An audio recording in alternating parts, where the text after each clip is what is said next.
गिबियावनो खौरां बिजों आरो खौरां बुथुमगिरि नोंथांमोननिसिम खुलुमबाय। लोगोसेनो खौरां बिजों नायनानै आरो खोनासंनानै मोजां मोनग्रा गासैनिसिमबो खुलुमनाय सिबिनाय जोंनि सिमेन्ट सापरि UN एकाडेमिनिफ्राय जासिहरग्रोबाय।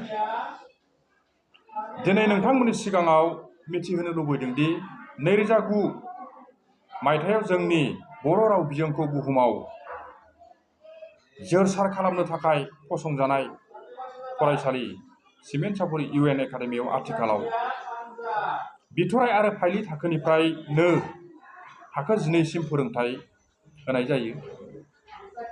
जोंनि बे फरायसालिनिफ्राय 2014 मायथाइनिफ्रायनो रायजो राजाफ्रा साननाय बादिनो मेट्रिक आनजादाव फरायसाफोरा मोजां फिथाइ मोनबोदों। बे फरायसालियाव जों थांनाय 2022-23 सोलोंथाइ बोसोरनिफ्राय सेनियर सेकेन्डारिनि थाखो 11 आरो 12 खौ आर्ट्स आरो साइन्स मोननै स्ट्रिम लानानै बेखेवनाय जाबाय।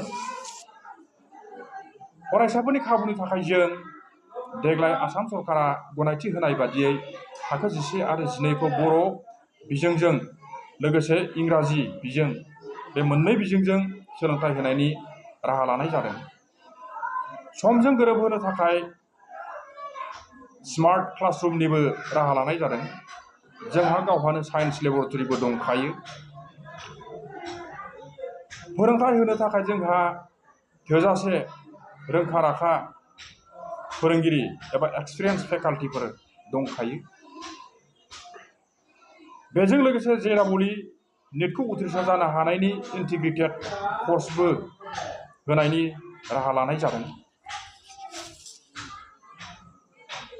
देग्लाय 2023-24 सोलोंथाइ बोसोरनि थाखाय मेट्रिक आनजादाव जाय फरायसाया 75 जौखोन्दो आरो बेनि बांसिन नम्बर मोनदों, बेबादि फरायसाफोरनो बेसेन नाङै मुं थिसनथाय होनायनि राहा लानाय जादों।